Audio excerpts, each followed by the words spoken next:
It is 9:30. Okay, good morning. We will call the meeting to order of the Western Municipal Water District Regular Board Meeting, February 18th at 9:30 a.m. May we please have roll call? Yes, good morning. Director Gardner, I am here. Director Torres, Director Dinstedt, Present. Director Risby. Good morning, I'm here. Good morning, President Roten. I am also here. Thank I you. think I'm here. I see you. President Roten, you do have a quorum today. Okay, thank you. And now I would like to invite up Victor Cano, Application Specialist for Information Systems Department, to lead us in the Pledge of Allegiance. Except I don't see him. How about Josh Yeah. Aguilar? He's really good. Yes, that would be Josh Aguilar. Josh. Thank Thank you for you. joining us. Look at him just stepping Like we right up planned. there. Josh Aguilar all along. There's just a typo in the agenda. Good morning. If you join me for the flag salute, put your right hand over your heart. Ready? Begin. I pledge allegiance to the flag of the United States of America and to the republic for which it stands, one nation, under God, indivisible, with liberty and justice for all. Thank you. Thank you. Very much. Did you want to say what department you were from? And you can. He's responsible for the weather last night. I wish I could take credit for that. Water Resources, and been here for just over 3 years. Okay, thank you so Thank you. much. Ms. Ford, do we have any public comments today? We do not. I see no request to speak in the audience or on Zoom, and I received no written comments. Okay, and we'll move to the consent calendar. Item A, approve the minutes of February 4th, regular board meeting. Second. We have a motion and a second, whenever you're ready for the vote. Director Gardner, Aye. Director Torres, Yes. Director Dinstedt, Aye. Director Risby, Aye. President Roten. Yes, Thank you. The motion carries 5-0. thank you. Thank you. And Mr. Miller, do we have any items to be added to the agenda? Nothing to add today. Okay, then we'll move right on to item 7, action agenda. A, adopt a resolution approving a water supply assessment for the Westmont Village residential project. All right, Mallory O'Connor is going to give the board an update. We ran this through committee, but she's going to tell you about it today. Mallory? All right, great. Thank you, Craig. Good morning, directors and staff. This morning, we're bringing forth the water supply assessment for the Westmont Village residential project. And as a reminder to you why we have to do this, it's been a few years since we've brought this to the board. As part of CEQA, Western is required to provide an analysis of the current and projected supply compared to the estimated water demands for projects meeting a certain criteria under Senate Bill 610. And by criteria, that could mean square footage of floor space for a business park, hotels, number of hotel rooms, number of employees, or in this case, it's the number of residential units.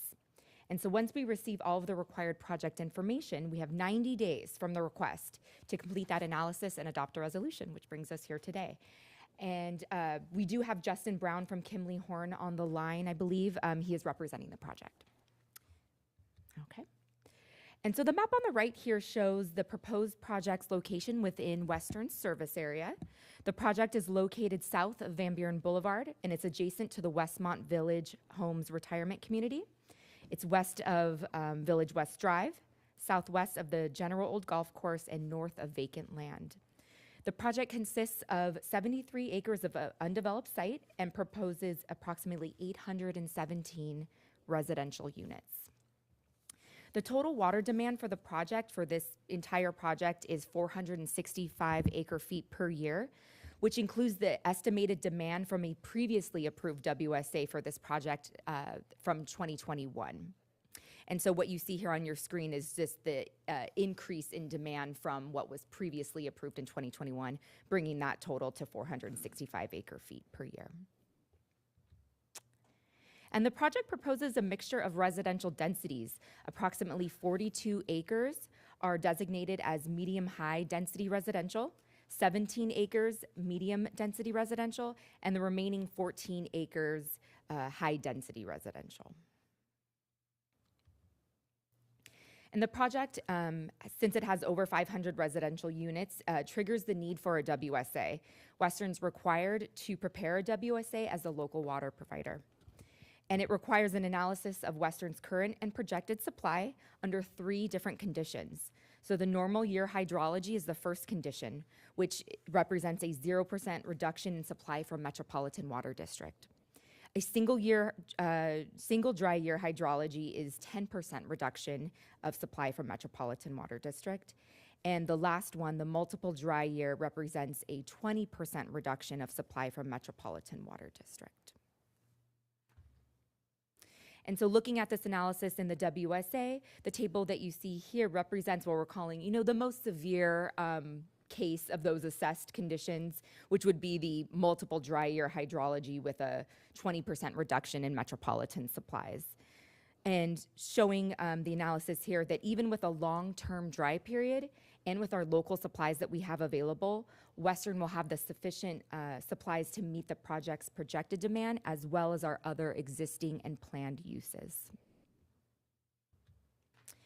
And to meet our 90-day timeline, staff recommends that adoption of Resolution 3370 approving the WSA. And if approved today, the resolution and the WSA are sent to the lead agency, Riverside County, to be evaluated based on its entire record.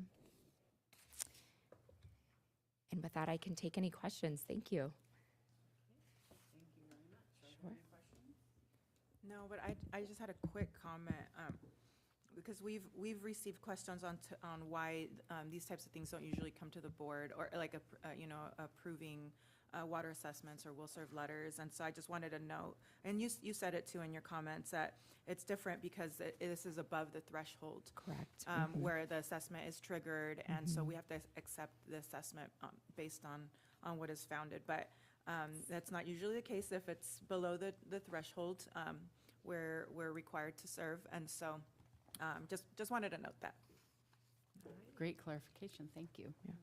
And I move to approve. I'll second. Either one. Okay, we have a motion and a second. Actually, we had 2 seconds. We do. I believe that second and a Director third? Gardner, by a Okay, millisecond. Okay, beat. and By feather. I almost forgot to ask if there were public comments. There are none. Okay, thank you. We're ready for roll call, please. Great, thank you. Director Gardner. Aye. Director Torres. Yes. Director Risby. Aye. Director Dinstedt. Aye. President Roten. Yes. Thank you. The motion carries 5-0. Okay, Thank thank you. you.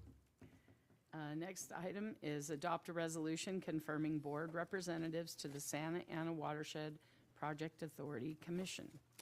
Yeah, Mr. back Miller. in the second meeting in January, when we approved the matrix, I let you know that we would have to come back with a couple of resolutions for membership or representation at a couple of our agencies, because that's part of their bylaws. And so the first one is 7B, adopt a resolution confirming our representatives at SAPA. As far as I know, unless the board has anything different they would like to do,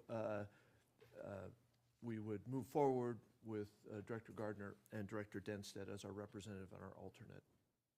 Okay, So thank you. Second. We have a motion. Oh, and and- the second part is Derek Kwai, right? Yes. Yes. Yes. Okay, we We have a ready for motion vote? and a second. Any other questions, discussion? Okay, go ahead. Director Gardner. Aye. Director Torres. Yes. Director Dinstedt. Aye. Director Risby. Aye. President Roten. Yes. Thank And you. I did forget to ask for public comment on that one. There so are none. Just to clarify, thank you. Thank you. The motion carries 5-0. Okay. We'll move to item C, adopt resolution confirming representatives to the Western Riverside County Regional Wastewater Authority Board of Directors. Okay, same thing all over again here, except for we have to do this for RCRA also. The board makeup is a little bit different. Director Risby's been representing us. It used to be with myself. Last year, we made the change for Paul Rude to be a representative, and then Director Roten is the alternate. So that's our recommendation to the moved. board. Second. Okay, a motion and a second. Are there any public comments There before are we none. vote? Okay, You ready? and we may go ahead and vote. Thank you. Director Gardner, Aye. Director Torres, Yes. Director Denstedt, Aye. Director Risby, Aye. President Roten. Yes. Thank you. The motion carries 5-0. Okay, and moving right along, we will go to item D.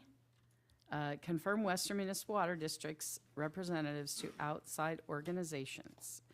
Receive and file board director committee appointments. Mr. Miller? So, yeah, question mark?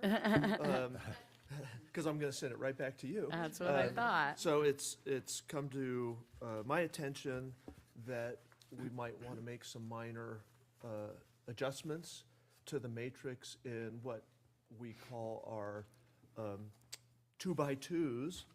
On the matrix, it's called our external committees. But Director Denstedt has brought it to our attention that two of these conflict with her duties at Metropolitan on a regular basis. And so I'll throw it back to President Roten to see if if the board would like to put someone else in there as a representative, or what the pleasure of the board would be. Okay. So there is a chart on agenda page 85, if that helps y'all to look at it. It's up at the top of the page. I will take any suggestions. I don't know, I should probably go last, but I'm going to go first. I will say that, although I would like to know, when does the Elsinore group meet? Yeah, Do I we don't, know that? I don't know that that's a conflict with I think it's a Rancho meeting only, right? It is, but there have been, it conflicts sometimes with. When they move it. When we move it, and WRCOG occasionally. So you've had several meetings that you said you had missed, and you had missed for that. So it typically is the Elsinore Valley meets on the fourth Monday at 11:30. Rancho meets on the fourth Tuesday at noon. They're both lunch meetings, and we alternate locations. So, And it's every other month. and it's every odd numbered month. Typically, the November meetings are moved to Aqua Hallway meetings, Mm. and oftentimes the May meetings are also moved to Aqua Hallway meetings, so. Okay. Right. Which I'm at. So, just saying, I'm open to, available for the Elsinore group, if that's the pleasure of the board, or if someone else would like that, that's fine too. And then we have Director Gardner as the alternate there, so I don't know if you wanted to stay as the alternate, or you wanted to move to the member, or? I am happy to stay as the alternate and have you take the primary. Okay. Is anyone else interested in being the primary for that one? I'll do the Rancho one. Okay. Yeah. So, so let's say for Elsinore first, then we'll take Director Denstedt off, and myself will be the representative, and then Director Gardner will stay as the alternate, and Director Risby will stay as the other member. And then for Rancho, Director Risby has said that she would take the member position. And again, Director Gardner, you're alternate for that. Is That will that work. Is that what? okay? Yeah. Okay. If that was a So, motion, I'll second it. so I will make that motion. I'll second it. And Director Gardner is the second. And you're good?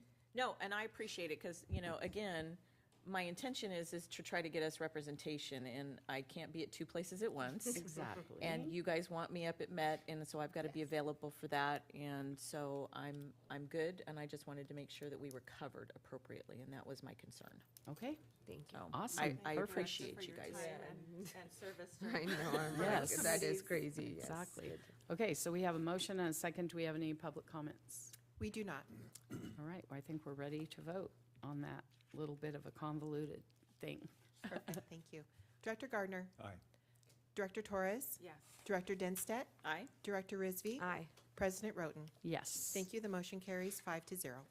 Okay. We will move on to item E, discuss and provide direction regarding teleconferencing pursuant to recent Brown Act amendments, Senate Bill 707. Mr. Ballinger, and before you start, I just wanted to thank you for the staff report, because it was, the way that it was broken down made it a kind of a complicated thing easier. I'm not saying easy, but easier to understand, so thank you. I appreciate that. Baby steps. We'll take baby steps. We have a PowerPoint. Thank you very much. The item before you is a discussion item regarding Senate Bill 707, which amended the Brown Act this last year, and we're seeking board direction as to whether the board wishes to continue having the board and its various subcommittees continue using kind of the old school teleconferencing provision, or if the board wishes the district to be able to utilize some of the revised, kind of streamlined and more liberalized teleconferencing provisions in Senate Bill 707. So next slide, please. So as the board will recall, we've had teleconferencing under the Brown Act since 1988. Obviously, at the time, it was literally telephone teleconferencing, and there were certain requirements under the original teleconferencing bill, including posting the remote location with the agenda, including the remote location address on the agenda, making that remote location available to the public in case somebody from the public wants to attend at the remote location, taking the votes by roll call vote as opposed to any other kind of voting, and those provisions remain the same under SB 707. So then COVID hit, and via executive order and then subsequent legislation, the state kind of liberalized teleconferencing and allowed it to be used during COVID and then post-COVID, although as the board will recall, the post-COVID regulations were still a little bit cumbersome. Next slide. Those provisions were, in addition to being new, there were some ambiguities, there were some kind of administrative burdens that were imposed in terms of keeping track of different committees and boards that might be using the teleconferencing provisions. So this board, as well as many others that I saw, decided not to take advantage of those new provisions after COVID, but instead stuck to the original teleconferencing provisions from the late 80s. Then SB 707 was adopted this last year. It made a lot of changes to the Brown Act. However, a lot of those changes don't pertain to us. Strangely, the legislation dealt with cities and counties over a certain population, but they didn't really deal with special districts like ours who happen to cover a large population. And so we're not treated the same way as those larger cities. So essentially, what SB 707 does for our purposes in teleconferencing is it recognizes a reasonable accommodation option for board members who have disabilities under the ADA. And this kind of tracks an Attorney General opinion from 2024 that recognized a reasonable accommodation option. This codifies it in a statute. It also streamlines the just cause alternative, which we had after COVID, but you'll recall, again, it was kind of clunky and cumbersome. It had just cause, and it had a personal emergency, and they had different caps depending on which one a board member wished to use. This streamlines them, combines them all into one alternative, and still has some caps, but they're a lot easier to follow, and we'll discuss this option in a bit. And the third thing it did for our purposes is it recognized a local emergency option, whereas the previous Brown Act really only allowed for teleconferencing if there was a statewide emergency. So if there's a local flooding event or earthquake that affects just this region, then this bill will allow us to use teleconferencing under that alternative. Next slide. So under the newly codified reasonable accommodation alternative, a board member with a disability, a recognized disability, can use teleconferencing for an unlimited number of times, so they could use it for theoretically their entire term. However, they need to disclose whether there's any adult in the room before a vote is taken, and that needs to be noted in the record. So this is one alternative. Can I stop you just Oh, for a absolutely. second? Why is that? What was the reasoning behind the 18 and over? That's a good question. I was kind of wondering that myself. If I had to guess, I would surmise that it is so that the public knows there's somebody, maybe a lobbyist in the same room as the member, somebody who's exerting some sort of influence on the board member. That's my Okay. educated guess. Thank you. But good question. Next slide. So in this case, Go back. does it have to be posted? Nope. Okay. Nope. We don't need to post the remote location. We don't need to include the location on the agenda. None of those other requirements apply to this alternative. Jeff, do they have to make a statement at the start of the board meeting? That's what Metropolitan makes, all the board members have to make a statement at the start of the board meeting. I don't know if this would be similar.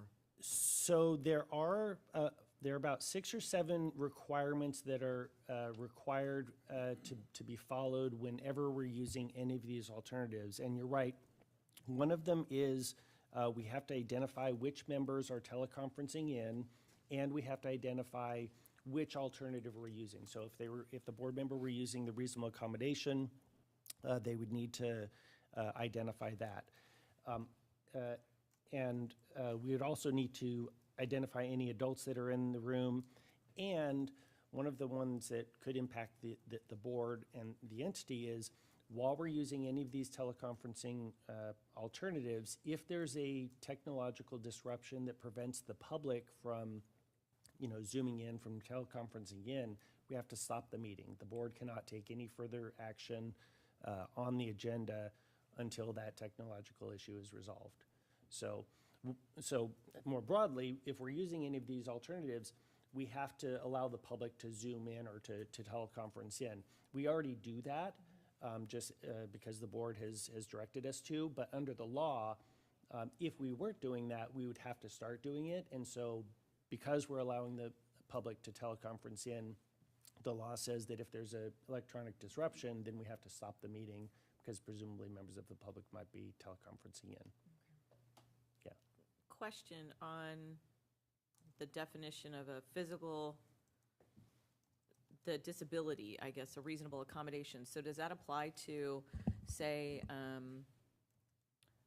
say the popular one, you come down with COVID, you don't want to expose the public, members, staff, colleagues? Yeah, does that And be long-term does- with acute? What is the definition of this? So, or somebody comes down with conjunctivitis, which is hugely contagious, right? Or they throw their back out. I mean, what's the accommodation and what's the reasonableness of, as it applies here? So under this ADA alternative, I don't think that those conditions that you just listed qualify as a disability. However, as we'll talk about another alternative, I think those will qualify as a communicable disease or just, a physical condition, maybe temporary. But this incorporates ADA law in terms of a severe disability that impacts a major life function. So it's usually something a little bit more permanent. And you're in a wheelchair and you can't get around. Does that qualify? Probably not under this, but under one of the other ones that we'll get to. Yes, we'll get there. You mentioned, like, it alters like a major, like, what if, like, an FMLA, like, situation? Or you can't work, but maybe through this you can attend and participate. I don't know if that would, but again, under one of the other exceptions. There are some more broad ones. Jeff, We're getting ahead of ourselves. Sorry. before you go on, he All right, I'm he gonna write does down my for questions. most of these, but one I didn't see. What is the requirement on a majority of the board being physically present within the boundaries of the jurisdiction So that is, under all of these. that is also one of the requirements. If we're using any of these alternatives, then a majority of the board has to be within the jurisdiction. At a phy- Physically At a present. physical location, yes. Right, a single physical location. Yes, yep. So Okay. we can't have, three of the board members zooming in from remote locations. Correct. Next slide. So the second alternative that really is impacted by SB 707 for our purposes is this just cause streamlined alternative, and it contains 7 different types of just cause that the board, that a board member can use to teleconference in. And kind of like its predecessor, the process is a board member, gets sick or their family member gets sick. They need to contact the district as late as up until the beginning of the meeting, and then the board needs to allow them to participate via teleconference. And so they're fairly broad definitions of what just cause are: child care, care for child, parent, grandparent, grandchild, sibling, spouse, or domestic partner that requires remote location or remote participation. A contagious illness, so if you get COVID and you don't want to spread it, then you can participate via teleconference. A need related to a physical or mental condition that is not subject to reasonable accommodation as referenced above.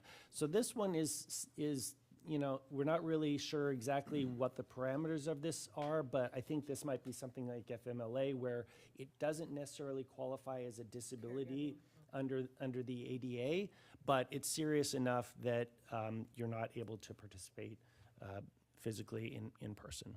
Next slide. having a baby. Pregnancy was something I thought this might fall under, because normal pregnancies are not considered disabilities under the ADA. If it's a disability with complications, then it can be a disability, but non-complicated pregnancy could qualify under that situation, yes.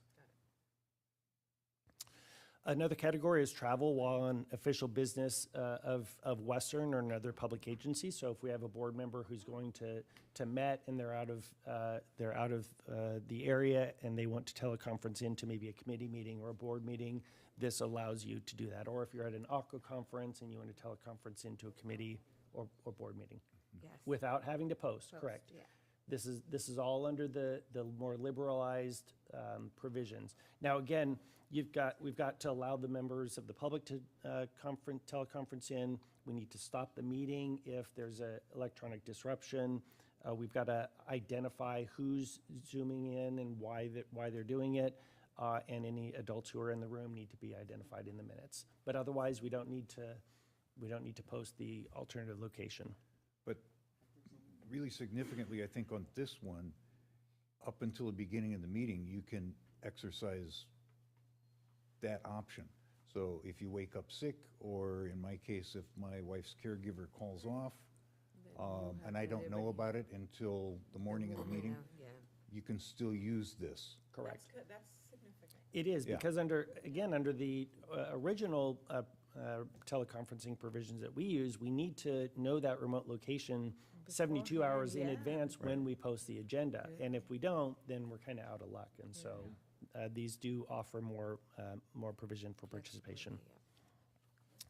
Another category is an immunocompromised child, parent, member of the family, that if you don't want to go and possibly bring an illness home to that immunocompromised family member, this allows you to teleconference in those situations. Next slide, please. And then just a physical or family medical emergency that prevents a member from attending in person. The key here is I think it needs to be a medical emergency. I don't think it can be a non-medical emergency. Somebody's, family member's house gets broken into or something. That's not really the type of You have the cable guy coming. family medical emergency, correct? And again, before it was, we could only use this like twice Well, or something like that. There was like a limit on how many emergencies we could have. correct. So I hope there's a slide. Yes, there's a slide that gets to that. We'll get to that. There is still a cap, but it's a lot easier Okay, I'm to gonna write down my grasp. questions. Yes. Just gonna- And then there's a new category for military service obligations that are more than 50 miles away. So, next slide. So even though this just cause provision has been streamlined and the caps have been streamlined, there are still caps. And essentially what it boils down to is for committee meetings, each member would be limited to use of these the streamlined just cause provisions, 2 meetings per year. And then for board meetings, it'd be 5 board meetings per year. And again, that's just under this one. Now, if you're using if you're using ADA, or if you're using the original, if you want to use the 1988 provisions and post them, then those aren't going to count towards these caps. So this count is per agency, per committee, per organization?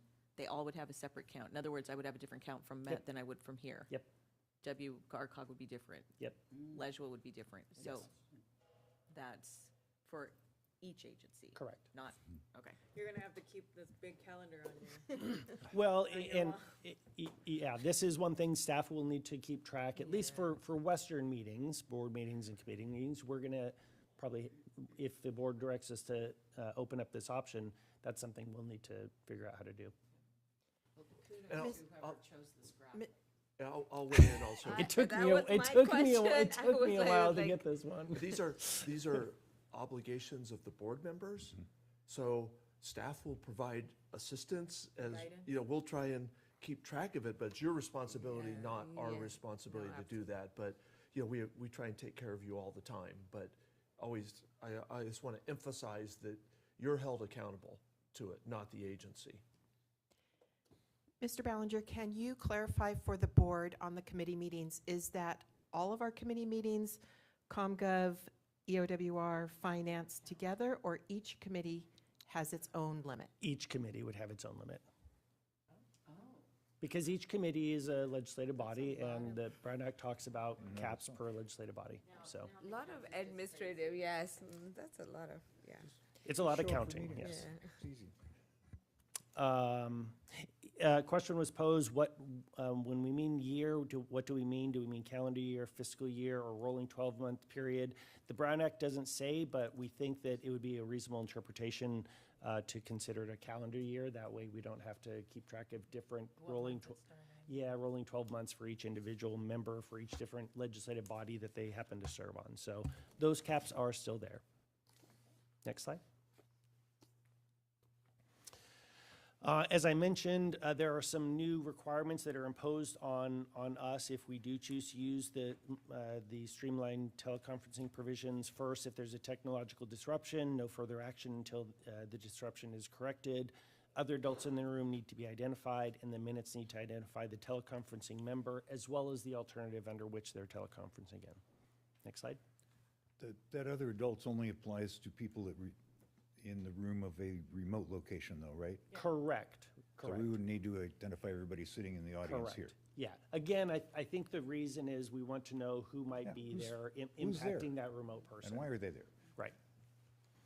As I mentioned, the emergency alternative now includes a local emergency, and, that, like in previous emergency provisions under the Brown Act, the legislative body needs to renew the local emergency findings every 45 days. Next slide.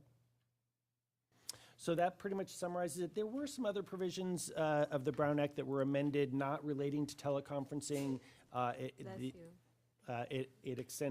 It extended the social media rule that I mentioned at our last board meeting. It provided that local agencies need to provide a copy of the Brown Act to legislative members. Previously, it was an option, but now it's required. It made some other tweaks, but with regard to teleconferencing, those were the major provisions that have been amended. So with that, I'm available to answer any remaining questions. I'm sorry? I'm trying to clarify what he said. We have to be provided a copy of what? Of the Brown Act. Which you all have received. Yes. Okay. Yeah, no, I just got one from Tammy Met sent us too. one. Yeah. So. I sent it to you, just for purposes of the record, because that was a question.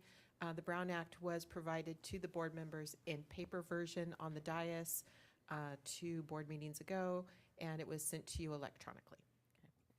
I know Director Torres had some questions. I have one question. So in order to bring this to the board, it has to be an agenda item with approval needed from the board members?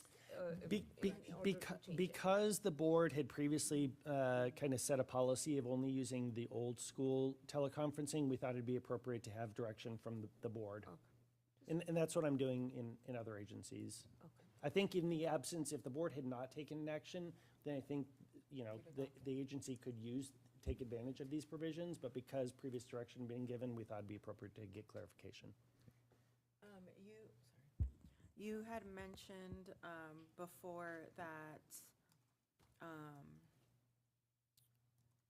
oh my gosh, I lost that we had to be here locally. In any of these, like the emergency, obviously we did that for 2 years. Like the emergency provision, we're all sitting in our home in the jurisdiction, could we still hold a meeting? Well, during COVID, it was much more liberalized. Yeah. After COVID, they made it a little bit more strict with regard to having to have a certain number of the members in one location. So it's now back to that Okay. location So requirement. if there was a huge earthquake, 3 of us would still need to be here for it to, I believe that still applies, yes. We'd have to be somewhere within the district. If Within this the ju- building with- fell down, we could meet somewhere but else. we have to Correct. be together. Right, We'd have to be together. Okay. President's house. And then, Actually, let me correct that. Under that exception, no. Under the just cause, the physical location applies, but under the emergency, I don't think it does. because we'd have to declare an emergency, and then that would allow us, right? That's what I'm trying to understand, I guess. Well, normally, the emergency is declared at staff level, and then it's confirmed by the board. And so I would envision that would be how it would happen. And then, again, that the single location does not apply to the emergency or to the reasonable accommodation exception. It only applies to the just cause. So the ADA one, if all of us broke our legs, then we could hold the meeting from, as long as, I don't, know, just like, what are I you think talking if all of you, about? if all of I'm you like, had, no if all of you plans. had a disability, yes, I'm not sure if a broken leg qualifies as a disability Okay, at that's the a moment, good but assuming you all had a disability, yeah, you could all be remote and from different locations. the reason I keep bringing up the disability one is because there, obviously there are like ADA provisions, but like that we follow when we talk about a disability, but there are those like short-term disability statutes that the state would like, and that's why I keep saying breaking a leg. I don't know if that even qualifies, but. And that's what I think I think is the third or fourth exception under just cause, that Right. it doesn't qualify as a disability under ADA, but it's still a medical or mental condition that precludes participation in person. Okay. If a board member feels they have a disability under the ADA and they'd like to take advantage of that, please feel free to work with me, and I can work with one of my ADA experts to determine whether it qualifies as a disability. Got it. And then, for all the just cause provisions that were on there, those have a limit, but they don't require posting. Correct. So if we met our limit for EOWR after 2 meetings, could we then go back to the 1988? Yep, absolutely. Okay. Yep, those, the original teleconferencing, those meetings will not count toward your 5 or 2 meeting cap. You require posting. But you would 72 require hours. posting. And your remote location needs to be open to the public. Right. So remember, under the original teleconferencing, technically that room, that place needs to be open to the public. Under these liberalized provisions, theoretically, you might be sick or, again, somebody immunocompromised. Those locations do not need to be open to the public. Right, and that, just for clarification, the address of that remote location must be included on the agenda, and that would include your home address if that is where you're taking the meeting, For the old school. for the old school way. And so how, seeing where we are now, like what our ordinance is, how different, obviously we already Zoom, and when we break down, we stop the meeting. But how difficult would it be to adopt these liberalized alternatives? I would say because the board has already started teleconferencing for the public. You've required two-way video and audio communication, which is a requirement of the Brown Act that the board has already implemented for its teleconferencing board members. And because of this cleaning up of the caps, I don't think it would be that administratively burdensome. I'll let Tammy kind of kick me if she thinks I'm wrong. I am going to kick you just a little bit, Mr. Ballinger. It is an administrative burden because I have to track 5 of you and for all of these different things. It's not undoable. It's not untenable, right? It's possible to do. It is a burden, but as Mr. Miller stated, the actual burden is on you to make sure that you're following those rules. So if, for instance, Mr. Miller or I miss one of the meetings and you go above and beyond that, the onus is on you to make sure that you're within that. And if you are not, you have violated the policy and there could be a penalty. I don't know what that penalty is. The question is, what is the penalty? If we went to 3 meetings. So for legislative body members, there's a potential criminal penalty, and then there are also civil remedies. The criminal penalty is if a legislative body board member willfully and knowingly participates in a meeting, knowing that they're keeping a member of the public from participating, then technically the DA can prosecute that as a misdemeanor. Those mental requirements are pretty high burdens to prove. There's never been a criminal prosecution under that provision. It still remains out there. The civil remedies are if that participating board member's vote potentially affected the outcome of a decision, it was a 3-2 vote, then theoretically I could see, somebody who's unhappy with that decision seeking to overturn that decision, after a correct and cured notice to the district. Those are the real consequences. Those are the legal consequences. The political consequences are, somebody could say, gosh, a member is not complying with the Brown Act, they're avoiding in-person meetings unlawfully, the kind of political ramifications. And I would just also like to add that if you are going to exercise that option, especially the day of the meeting, that rather than contact the board secretary or another board member, that is not enough. You need to contact Mr. Miller or myself, or both of us, actually. Mr. Miller or Ballinger? I don't know which one. Mr. Miller. Got it. I was Yeah. like, I heard Ballinger. Yeah, it would be Craig or I. Miller. And actually, it probably would be better if you contacted us both. A text message is fine, an email is fine, Sure. a phone call is fine, but. Don't just pop up like, hey, exercising my Brown Well, Act I know- alternative. I bring it up because over the last year or two, notices that you were going to be late or not attending have been made to the board president. And that becomes a problem if the board president herself or himself becomes not available or Doesn't see it. forgets or doesn't see the notice. So it's important that you actually notify the district and not your fellow board member.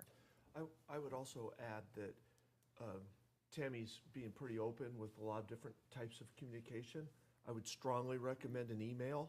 That's the way we do business, that records it. We have a record that you have it, a text or a phone call, we don't necessarily have a record. Right. So Right. we would actually create a record. If I got a text, I would create an email to Tammy saying I got a text that someone can't be here. So I recommend email And to I- both of us, and you can always CC Mr. Ballinger also. And I'm sure that is something that, we could put in our own ordinance if we wanted to. I don't want to make things harder on you, but it sounds like this is a way that we can have Director Denstead and Director Gardner participate. I'm not opposed to it. Yeah, I just wanted to clarify that there is a burden on staff okay, to do this. Right. Right, it's not, and it's not necessarily an easy burden. It's not undoable, we're happy to do it. But we have It to shouldn't take our influence- responsibility. How about Our we- sure. burden, the burden on us Seriously. should not influence your decision to do this. Yeah. Right. No, No. and And I appreciate that, because my challenge is trying to be in 2 places at once sometimes, Absolutely. right? So, So when I saw um, that, and then as a mother, there are times where I'm just sitting around making sure they don't choke on something, but, you could, if you're able to participate, I think that gives. right. here. without taking advantage and making sure we create good records. Right. Here's a question then. How do you anticipate recording it in the minutes? Do you anticipate when you do roll call, or are you going to spell it out in the minutes that somebody was using this alternative? Absolutely, Okay. and I Okay. actually already do that. So Okay. that's not a new change Okay. for us. And, Okay.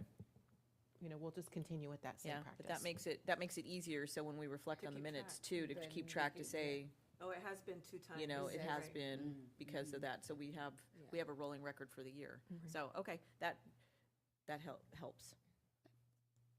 Okay. I had a couple of questions. On the bullet points in the staff report, page 89, the last one says, Western Water must identify and provide a list of potential meeting locations to their legislative bodies for conducting meetings. What does that mean? That's a very good question. Oh. You know, we're not really sure why the legislature included that in there, but that is one of those additional items that staff would have to do. We would probably simply list this location. I guess there's a possibility that some agencies might have, especially, you know, broad geographic agencies might have different locations where members of the public can watch a Zoom meeting and participate, you know, at the library in Marietta or the library in Corona or something. If we're doing that, then we'd need to identify those other locations, but here, it's probably just gonna be the administration building. Okay. And if it were, say, the case of an earthquake and this building wasn't habitable, but we could go to, operations, then we would just list that on the agenda or whatever. Correct, President Roden, and oftentimes that would require an emergency meeting, a special meeting, and just for your curiosity, I guess, and feeling better about things, I have a Go Box. So it's a board meeting in a box Oh. that travels, and at the spur of the moment, we can pick up and move and have a board meeting. Wow, good to know. Thank you. I think I might have had one other question. Let me just look here really quickly.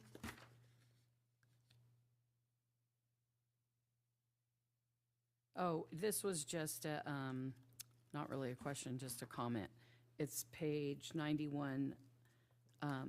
Under AB 361, this teleconferencing option, this was for the proclaimed state or local emergencies section, was only available for emergencies proclaimed by the governor. However, now under SB 707, this option now also allows teleconferencing and fully remote meetings during a declared local emergency. So it does sound like we can do should the need arise, a Yes. fully remote meeting. Yes. Okay. Okay. Okay. I think that covered all of my wonderings about what the pleasure of the board. Do we want to ask? Yeah. Oh, go ahead, Mike. Madam I'm so President, sorry. I don't have a question, but I would like to offer a motion Okay. that we amend our regulations to implement the provisions of AB 707. SB 707, excuse me. And I think that's it. I mean, the reasoning is, we've seen instances amongst the 5 of us here, probably every one of us. Right. There's a time where you watch a meeting remotely because you're sick or your spouse is sick, or your car died or whatever it is, and you've not been able to participate. This would allow participation. And for those of us with kind of unique circumstances, like we have enough personalities to be multiple places, but we travel in a herd and we can't actually physically get to multiple places at the same time, or with a special need at home, as is my case, it allows us some flexibility and lets us participate as our constituents expect us to. So, No, good point. Okay, and I had one last thing popped into my head for a question. Oh, I assume this does not cover, none of these capabilities cover just being out of town. The original. Oh, Correct. the It- original If you, one. if you you are could on vacation, then you can post it. use the original, yes. Okay. Or we can observe and not participate, right? It does cover business travel, though. It does travel. For the agency. For Western. Right. Yeah. So if I'm traveling for flood control, I could not use the provision. Correct. But Correct. I could use it For for flood the control. original. For flood control, you can, because it's another government agency. Mr. Ballinger, just for clarification as well, because Director Gardner mentioned car problems, my reading of the. I wasn't going to correct. My but reading yes, of a car the problem is not- provision is car problems do not qualify under this provision. So if you woke up and your battery had died or what have you, and you wanted to participate in the meeting, I would suggest hopping a ride or calling an Uber. Okay. All right. It's refundable. So we have a motion and a second. Any other comments? I did just Oh. want to, I guess maybe it is our own self-policing to do so, but maybe, I was just gonna say, maybe we add that it needs to be communicated via email. But if we don't wanna Oh, strangle into the- ourselves into policy, then maybe it's just our own self-policing. It's just I- a good But we practice. still have to notify. Yes. A notification, Yeah. and I second Mr. Miller's suggestion of email, that is the preferred. But if you are in an emergency situation and you do not have email available, that would be secondary. Sure, sure. A phone call Then or maybe it's something not would worth be adding to the motion. secondary, so, but email is preferred. Yeah, certainly something we could circle back on if it becomes an issue. I mean, then. None of us have sent an email. That's So do we need to include that notification portion of who to It notify? doesn't Okay, sound like it. okay. We'll just stranglehold. okay. I would prefer not to include it just because it gets more Life is complex. hard. Yeah. Life is rough. Okay. Well, I, Are for we one, am ready? grateful. Ready for voting? Yeah. I am. I think we're ready. Are we ready? Oh, do you do public comment on a present? Oh, no, this No, was it's an an action. item. Sorry, I was Voting thinking on it it. was a report. Do we have any public comments on this item? We do not. Okay. Now I think we're ready to vote. Thank you. Director Gardner, Aye. Director Torres, Yes. Director Dinstedt, Aye. Director Risby, Aye. President Roten. Yes. Thank you. The motion carries 5-0. Okay, thank you. Yeah, I kept looking at that bold reports thing and thinking this was a report. Okay.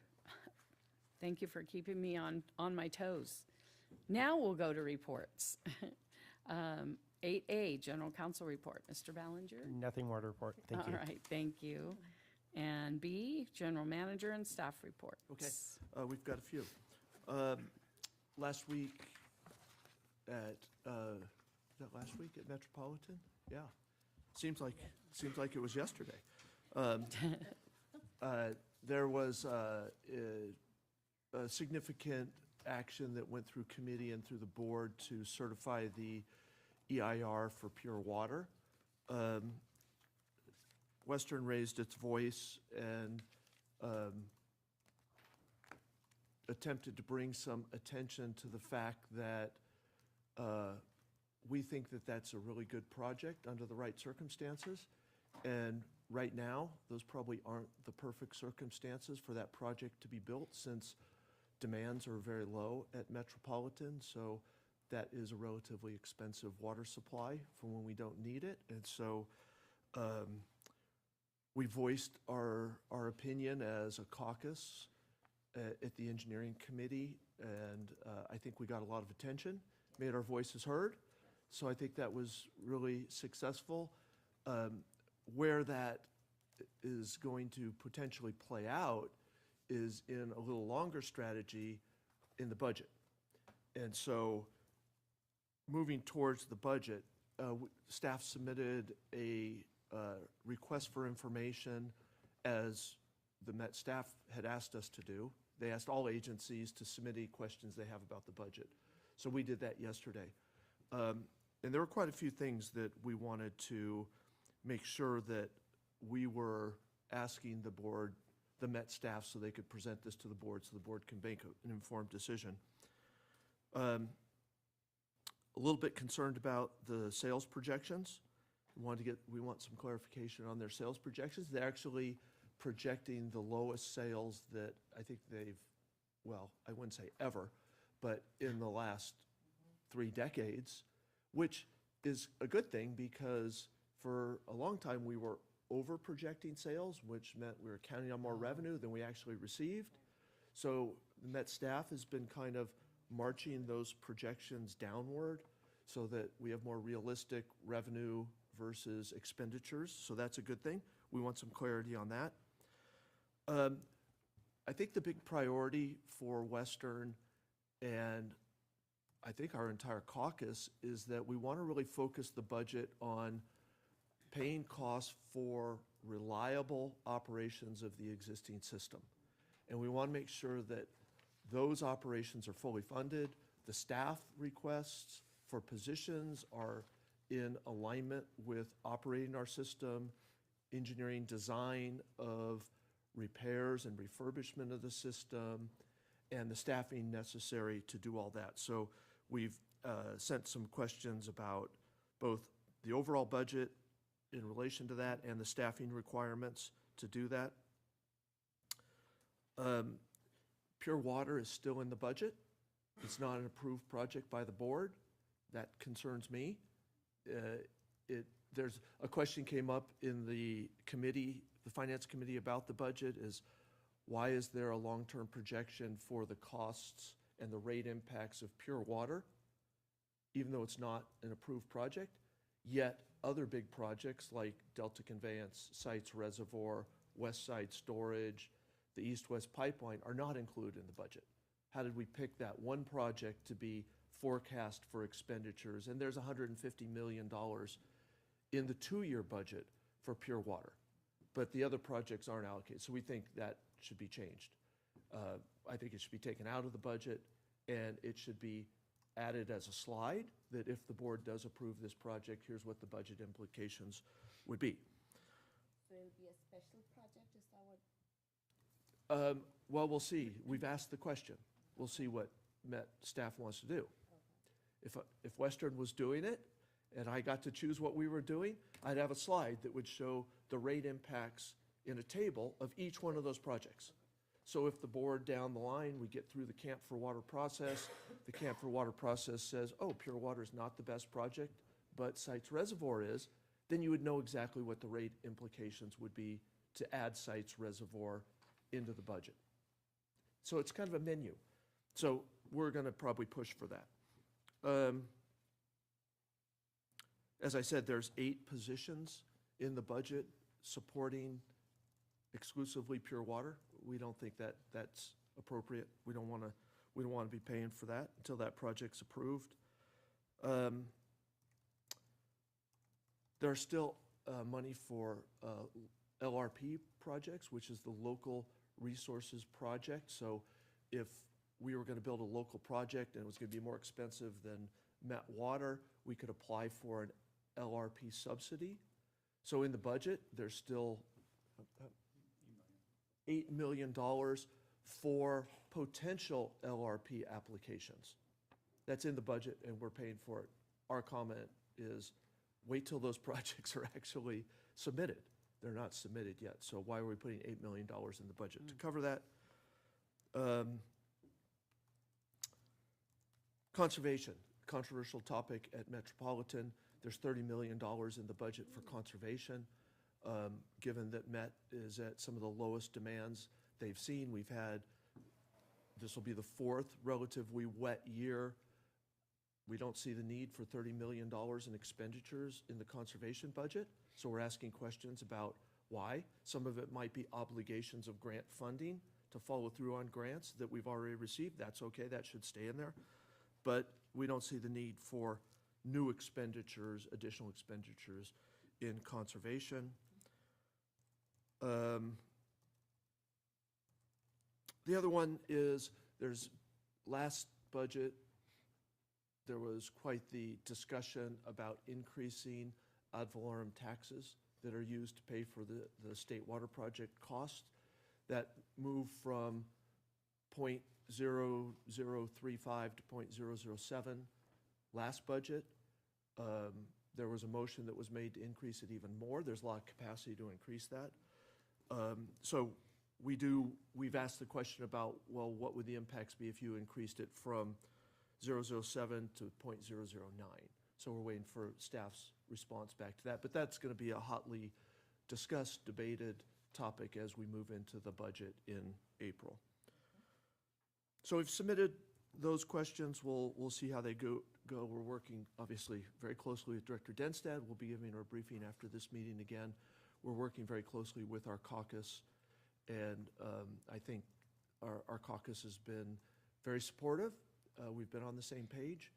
I think that's a really good thing. A lot of effort has gone in to having a very transparent process with some of our fellow Met member agencies to align ourselves with a budget that makes a lot of sense that we can support for our Western customers.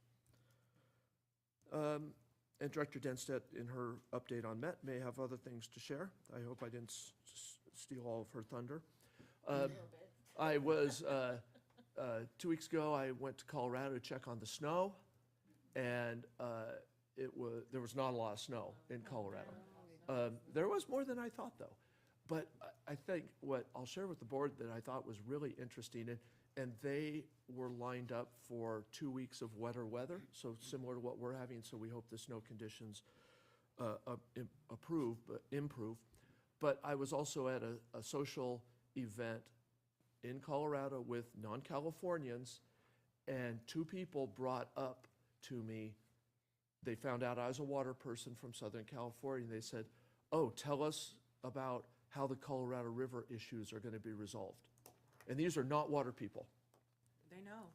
They know. They know. Every state but California knows. One of them was from Chicago, Wow. and one of them was a venture capitalist in New York. Wow. And so if we say that in our service area, most people say, I don't know what you're talking about. No clue. These are 2 random people that are totally engaged in the deadline that was the 14th of February, and asking if there was going to be a resolution and what my thoughts were and what Southern California's position was. And so I find it really interesting in this kind of our California Water for All campaign. It's like, why aren't we more knowledgeable in California about our own water challenges? And the rest of the country is paying attention. Well, And it doesn't even affect some of them. Yeah, well, that's why they call us the United States of California. Like, we're like, oh, we just have water, and we're very, we don't think nothing of it. And the rest of the country is like, why do you just have water and think nothing of it? Yeah. Yeah, it's very So interesting. anyway, I found that really interesting, and it's unfortunate that we don't recognize the importance of our water supplies. How spoiled we've been. Yep, we're very fortunate. Fortunate, and we take that for granted. Yeah. How fortunate that, I think the public, I guess you could take it 2 ways. The public says, oh, Western Board, you're taking care of us, we don't have to worry about it. But the other side of it is, you do have to worry about it, and we do have to build support, And we've been- because we're all paying for it, right? So, anyway, I'll get off my soapbox. Couple other issues, in my role at CMUA, there's lots going on at CMUA. They're coming off a really strong year in being the sponsor of SB 72. Remember, it's energy and water.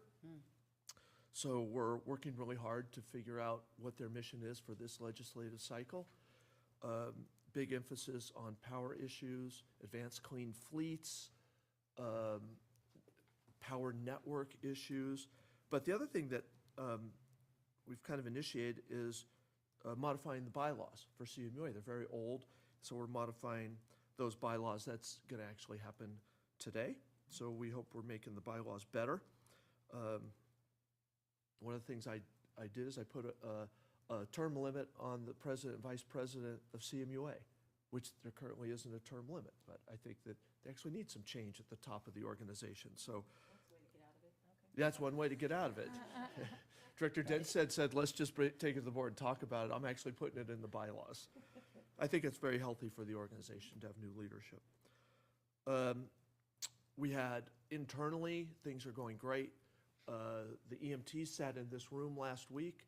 We had a 2-day strategic planning session, which was awesome, really energizing. The plan is to bring this back to the board when we get it to that right spot. So we're really excited about the progress that we're making. So more to come on that. And then the last one, hot off the press, we received a phone call from Congressman Takano. We were thanking him for his congressionally directed spending, which I think Mallory reported to us last $1.1 million for our reservoir management system. I think it's really interesting that he personally called us to congratulate us and say, go to it, let's get that done. So really nice of him, and great to see his engagement on water issues, and great to see him fighting for us to get water for important things that we couldn't do if we didn't have their support. So when you see him or his staff, make sure you thank him for his hard work for us. And I'll be happy to take questions. Any questions? Doesn't look like we have any. Great report. Now it's Josh's turn to talk about water supply. Good news? Well, that means it's good news. It's I every wish day I it's got getting that intro better at home. these days. Thank you, Craig. Good morning, President Rodent, members of the board and staff. It's great to see everyone. Do have good news today. Craig's talking about our reservoir management system. Today we'll talk about our surface storage reservoirs throughout the state, as well as our frozen reservoirs, a little bit of snowpack.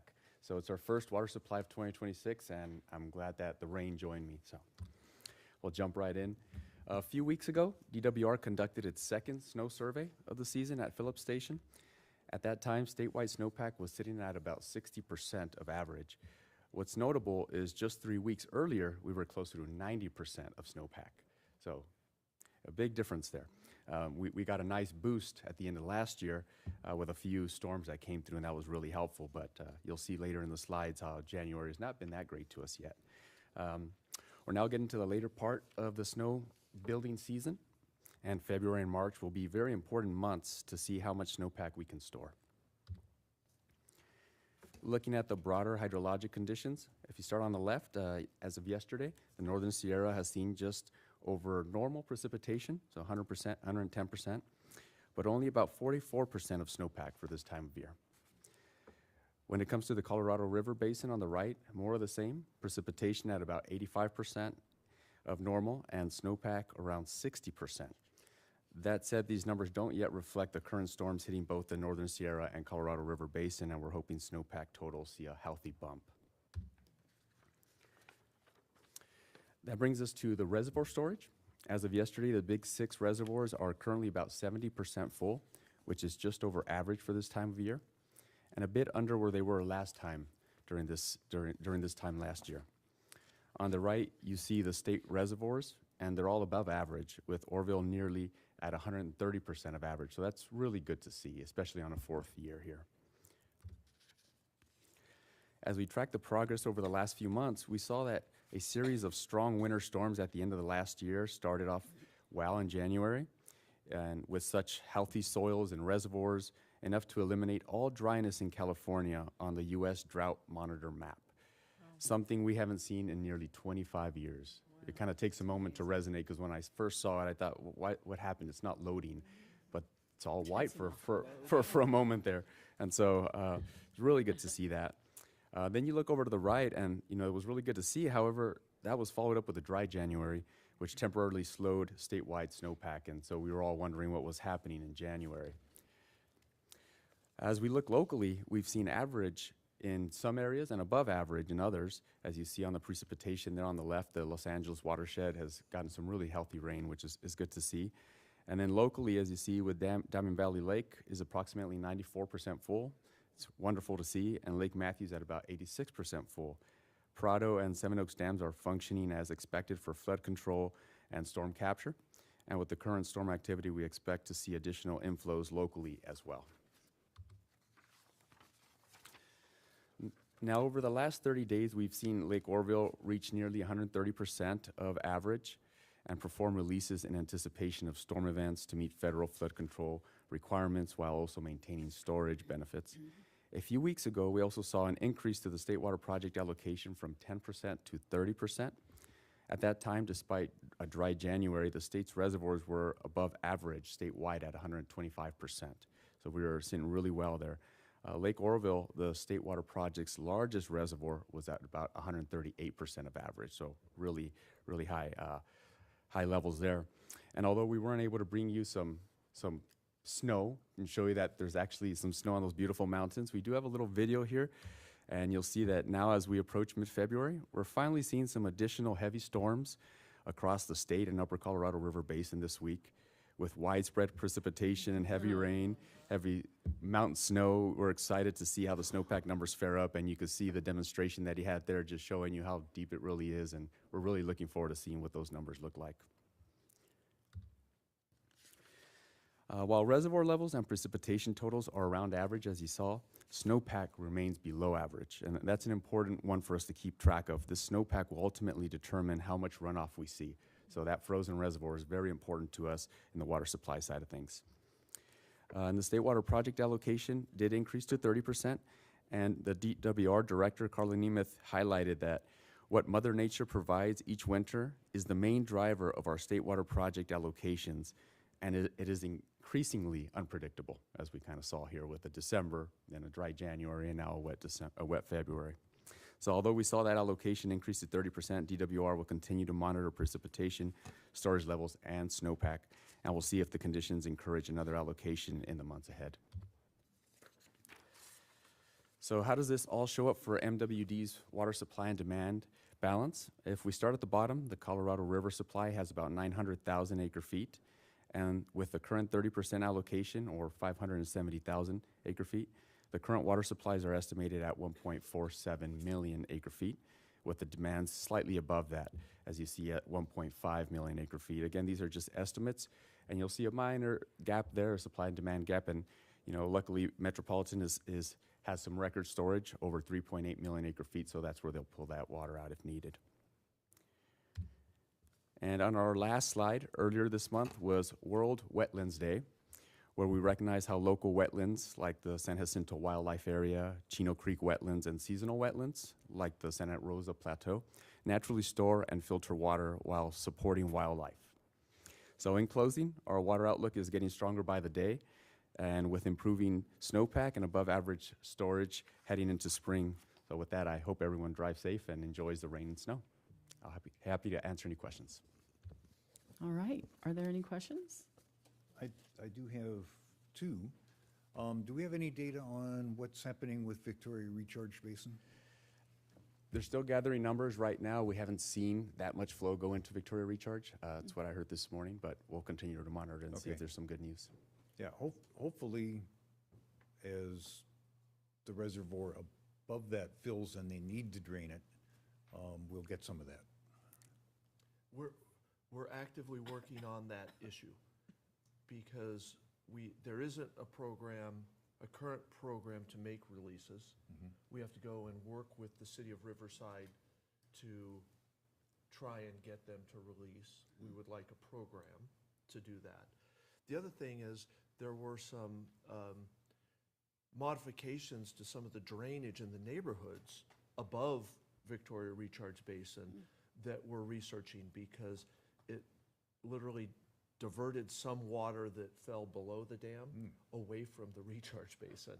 And so we engineers, Tim's leading the effort with our engineering team to figure out how to redirect those back into the recharge basin. So that's something that'll be coming back to the board and the engineering committee to talk about that. But yeah, we're not getting the water we had hoped for, and we're not getting the same water that we had seen prior to building the project, which is very concerning, but we see a solution to fix that. Good.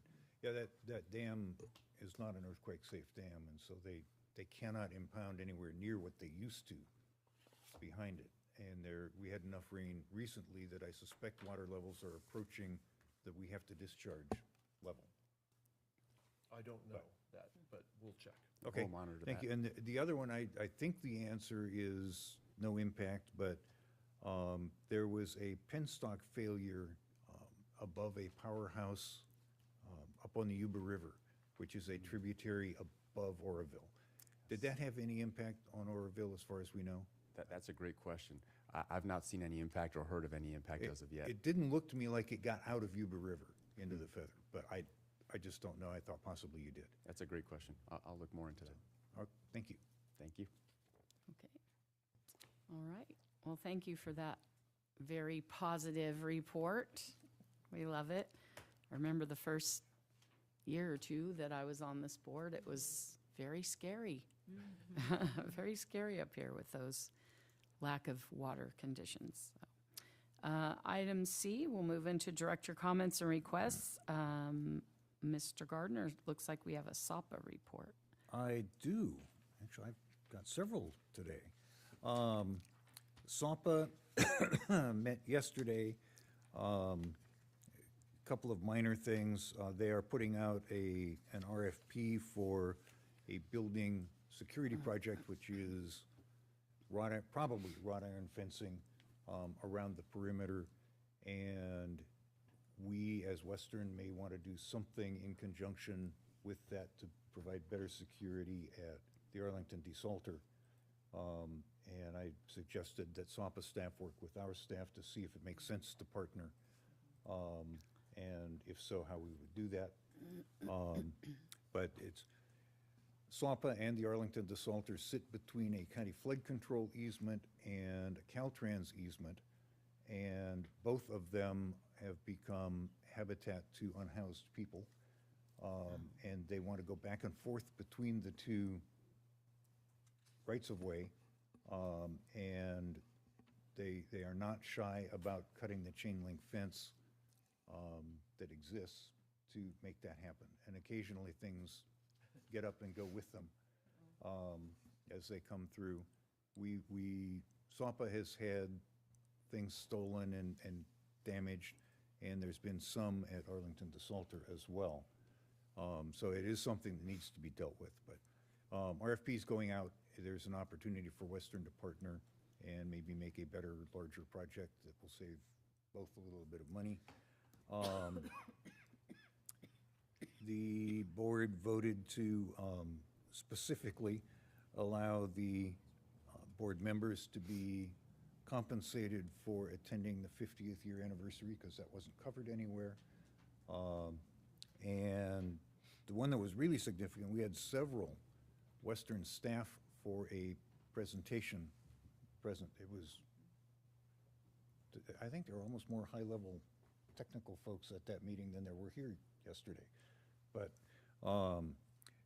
it was a presentation by OC Sands General Manager Rob Thompson on two things that they are doing for longer-term planning for dealing with PFAS and other contaminants that they need to be doing something with. One is something called supercritical water oxidation, which is magic. But if you heat water to, I think it's 474 degrees at a temperature of greater than, I believe, 1400 PSI, it doesn't act like water anymore. And it will. I'd be mad too. Yeah, it does all kinds of strange things. But the intent, there's a technology that has been developed in Florida.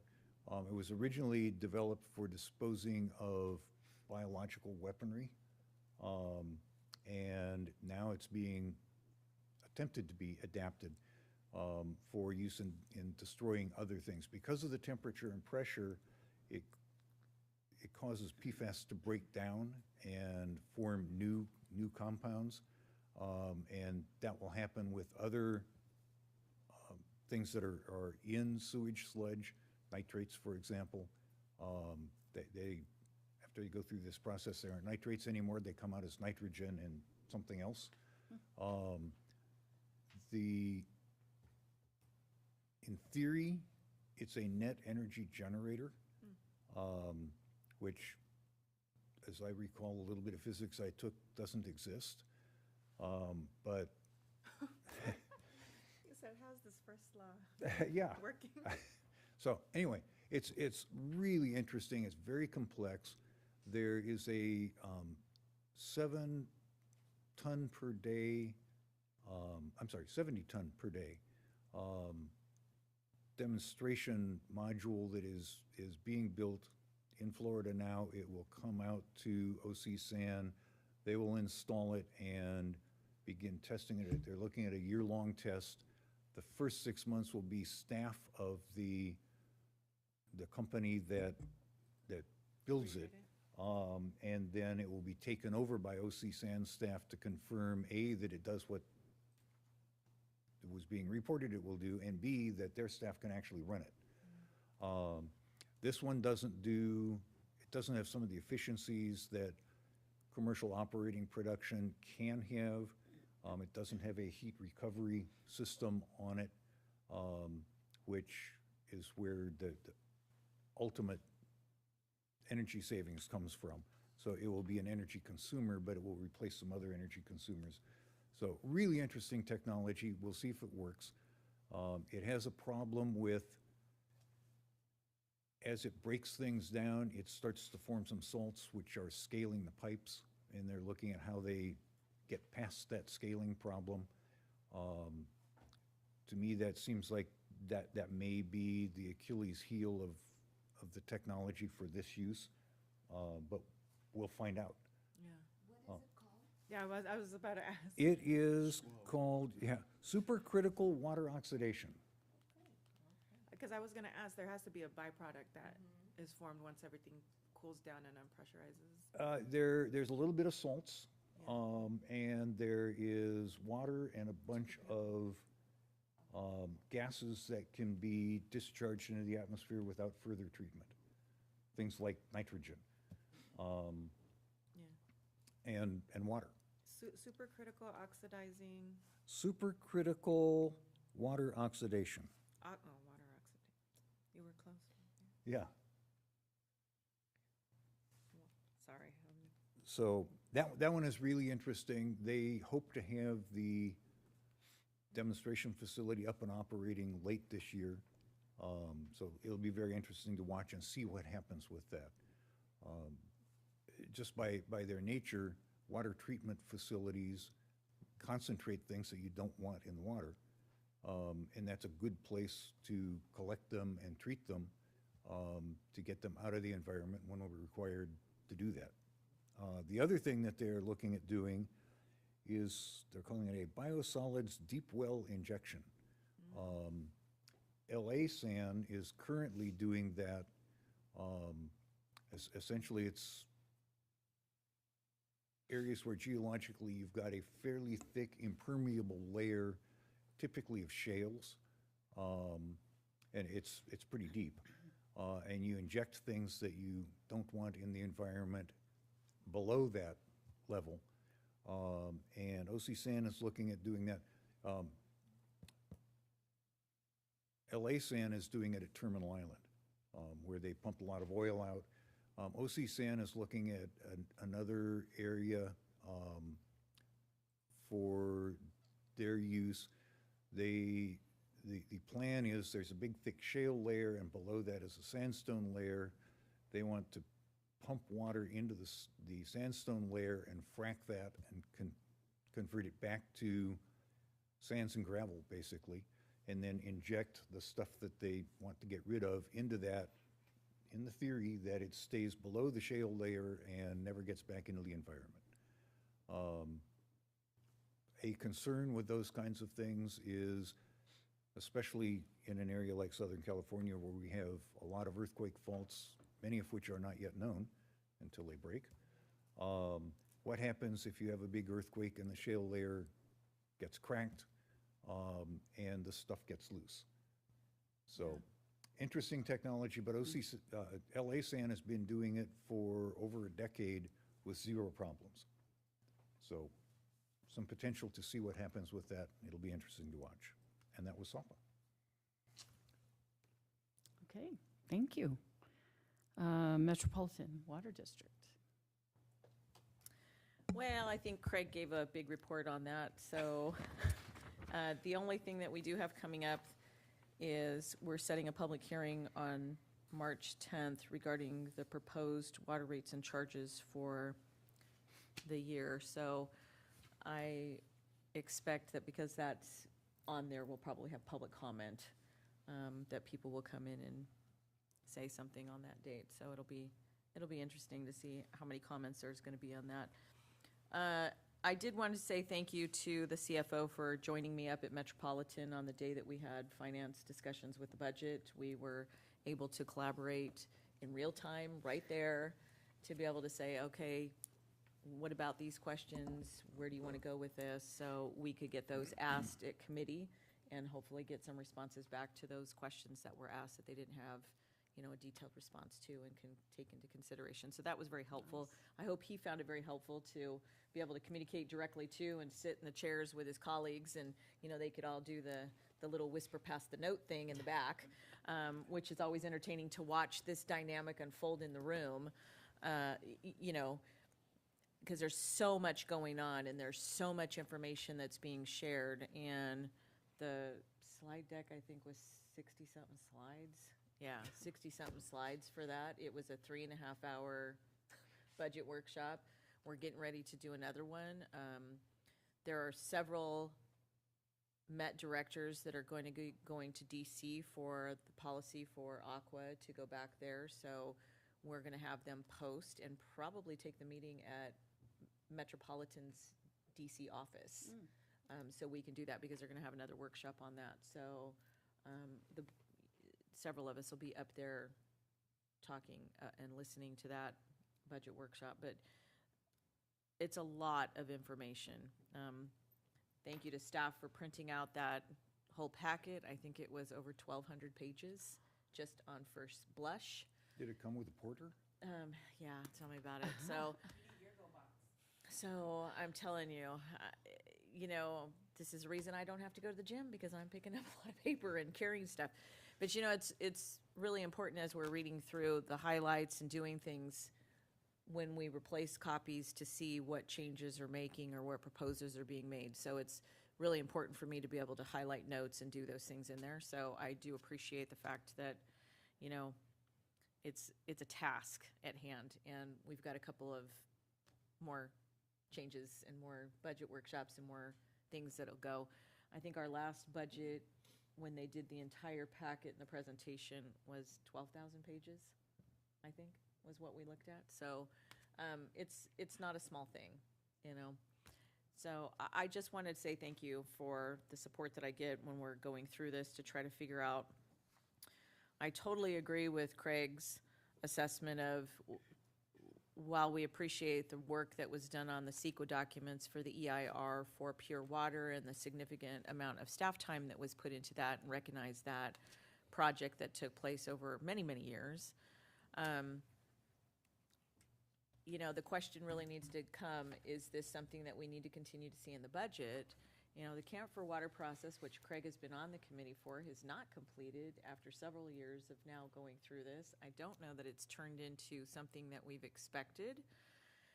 I personally, I won't speak for my colleagues and I won't speak for Craig, but I kind of expected that when we got finished with this Camp for Water process, that we would be able to plug in each project and it would spit out a result to say, and give us the answer, aha, here it is. This is the project that you guys should concentrate on because it's going to address all these needs, and it's going to cost this much, and it's going to do this, and this is your best alternative to give us guidance and direction as we move forward.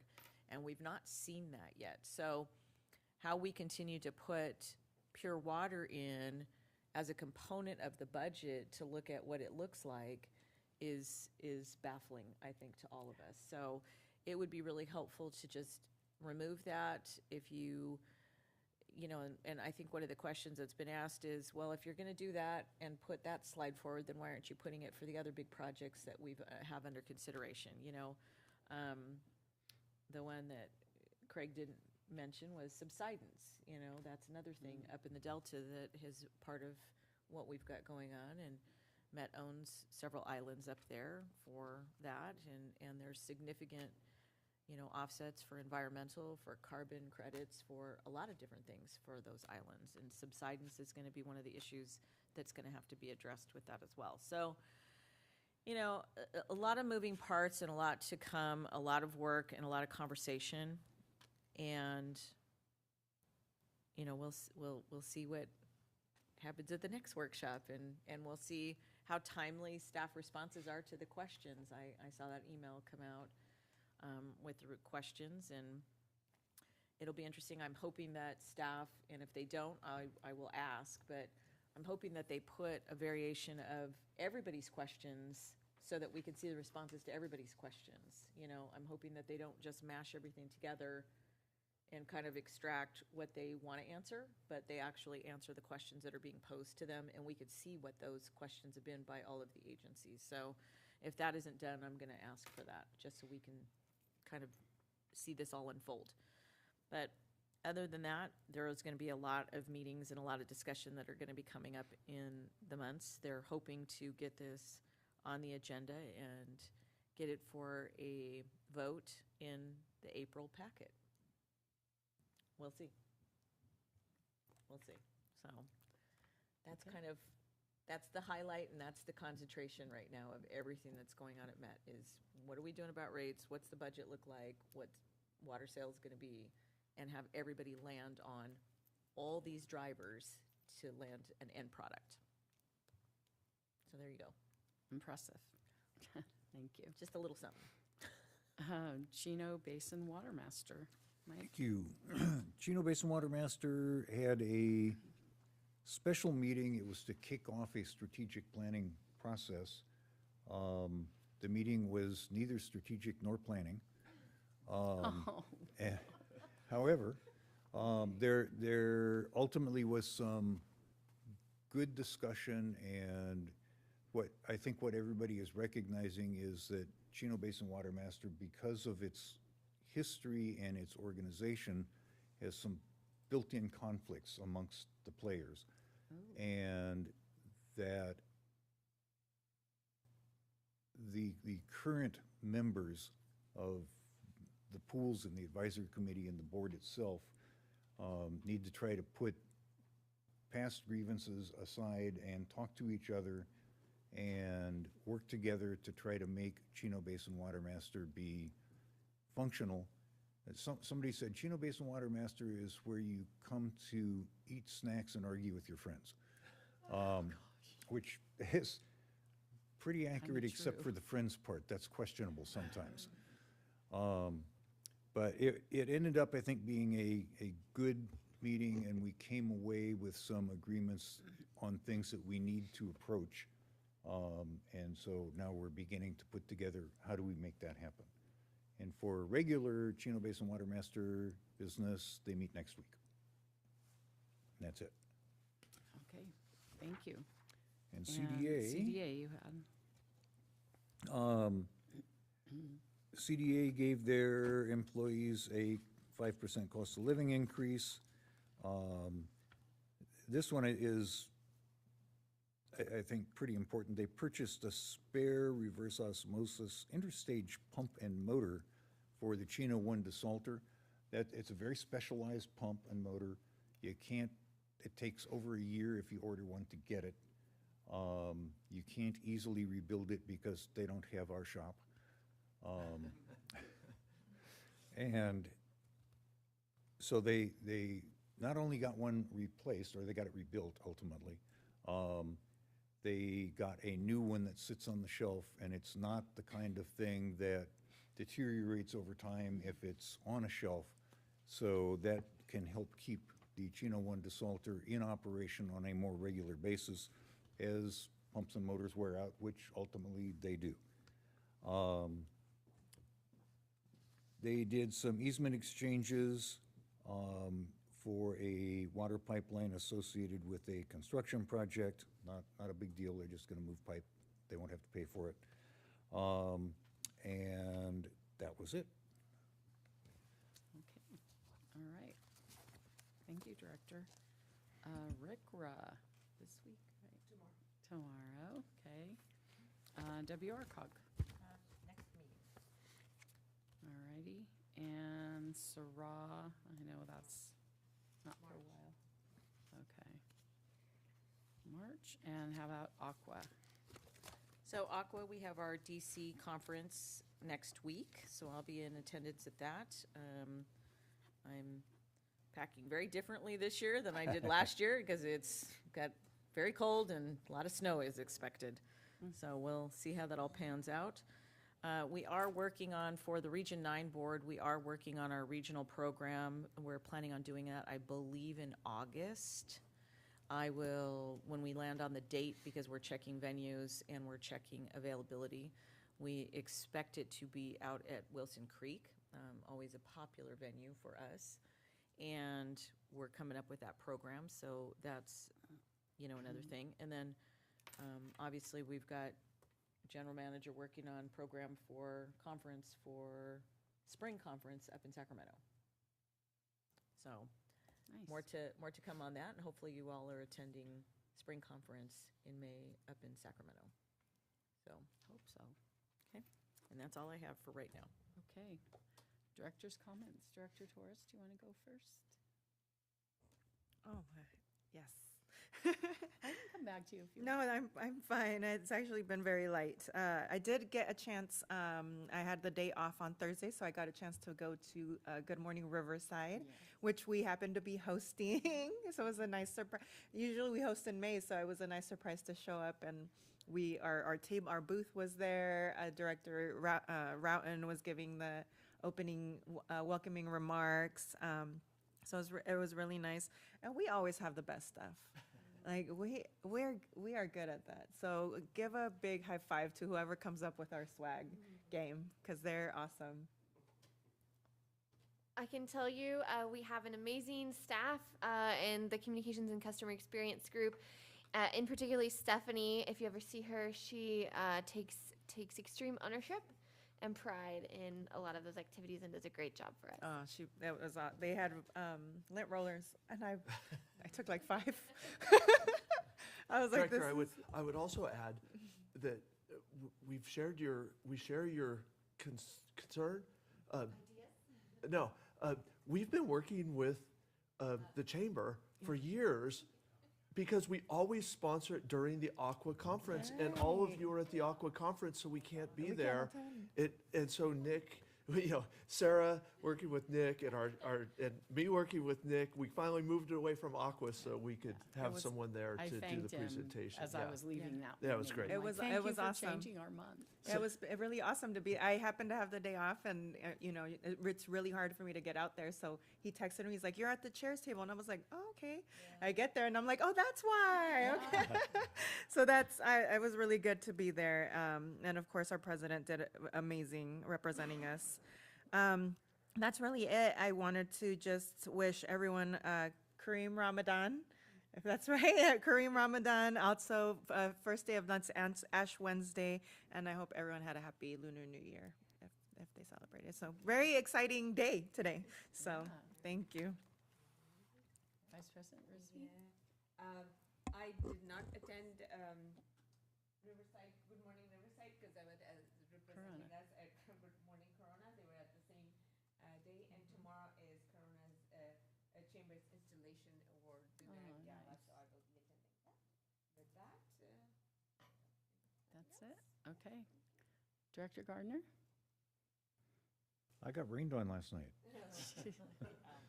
Yay.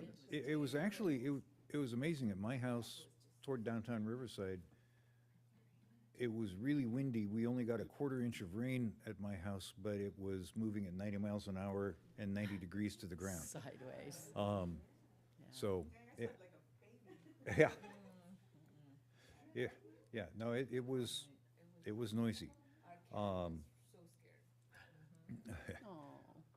So just one other observation on events. I think as everybody knows, this is Black History Month. February is Black History Month, and in Black History Month, we lost the Reverend Jesse Jackson, which in a way is fitting, but kind of poignant. Whether you liked him or not, he did an awful lot of things that have affected our country. Yeah. And Director Densett? Thank you. So I also got a text message from Nick, and I had to tell him, I'm sorry, I'm not driving to Riverside because Marietta Wildemar has their chamber breakfast this morning, so I'm going to that. Why all these chambers now have their breakfast on the same day is beyond me, but would love to see a program hopefully come down to Marietta Wildemar and talk about all the good things that we're doing and what's going on in water. That would be wonderful if we could do that. It's a nice attended breakfast. We usually have about 65, 70 people in the room, so it's a nice size breakfast. Other than that, nope, I am all good.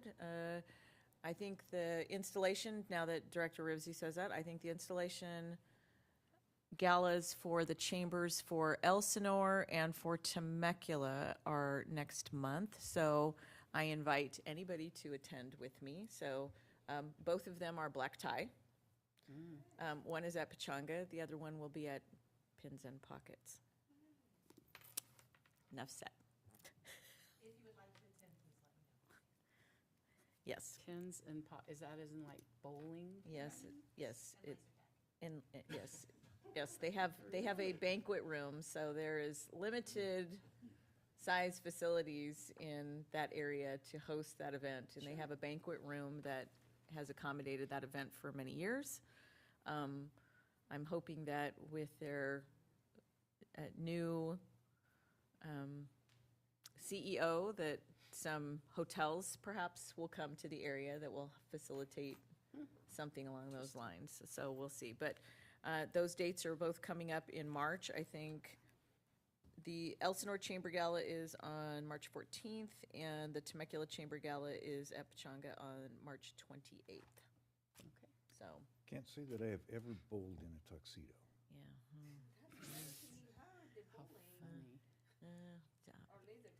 yeah. How funny. I'm just saying. Well, You you laser don't have to tag worry in about your anything, but shoes. I Just, guess they'll give you just your saying. shoes. Okay, just Oh, saying. funny. So, there you go. Okay, the only comment I think I have is, well, two. Yes, thank you to the Greater Riverside Chamber of Commerce for changing us to a different month. That was much appreciated. And the other is somewhat water-related. I don't know how many of you are familiar, you've probably at least heard the name of the Stringfellow Acid Pits in Jurupa Valley. It is still the very first federal Superfund cleanup site up in the Jurupa Mountains right off of Pyrite. So the council in Jurupa Valley has been having a few discussions about possible development in that area, and it has rekindled the interest in that area and the concern for that area. And so tomorrow night, Thursday night, is their council meeting, and they are having a presentation from the EPA, just kind of bringing information about Stringfellow, current status, things like that. It is going to take about 400 years to clean up that site, and they're about 40 years into it. But you know what happens over time. People move, people pass away, memories fade, and my guess is, just guessing anecdotally, 75% of the people that live in Jurupa Valley may not even know that that exists. And it's being cleaned up. That's not the issue. The issue is concern for possible future development in that area. So Penny Newman, who was one of the original folks who got the designation for the cleanup site, from that she had started her a nonprofit, CCAEJ, which is still up and running. She has retired, but I think she's kind of consulting with them now. In fact, do you still sit on their board? You don't? Okay. So she's called a few community meetings, and actually she's been a planning commissioner in Jurupa Valley for a number of years. She resigned off the planning commission in order to focus on the attention on Stringfellow, to be sure that the council and the community are well aware of what is going on up there. And like I say, it's working, what they're doing. It's not that. It's just kind of protecting it, bringing it to the front lines again so that people are aware that it's there. So anyway, that's tomorrow night. Their council meeting starts at 7. It is a presentation, so it'll be toward the beginning of the meeting. And I plan to be there to listen in and hear what's happening, hear the latest. And I did check with Penny this morning, and it's definitely still happening. So just thought I would share that, just in case. I know all of you are very busy, and especially sometimes the evening is difficult to get there. They do broadcast their meetings online, so through the city website, you can watch on, I think it's, well, I think you can just go to the website, but I want to say it's a YouTube channel, but I'm not 100% sure, so. And with that, do we have any requests for future agenda items? No. Okay.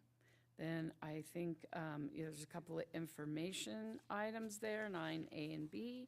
And with that, Mr. Ballinger, would you like to take us into closed session? Yes, the board will be meeting in closed session to discuss the 2 items that are listed, 3 items that are listed on the agenda. Okay, thank you.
Okay, we'll come back into open session. Mr. Ballinger? Yes, Madam President, members of the board, members of the public, the board met in closed session to discuss the 3 items that are listed on the agenda, and there was no reportable action. Okay, thank you very much. Our next meeting is Wednesday, March 4th, 2026 at 9:30, and we stand adjourned at 12:42, 42.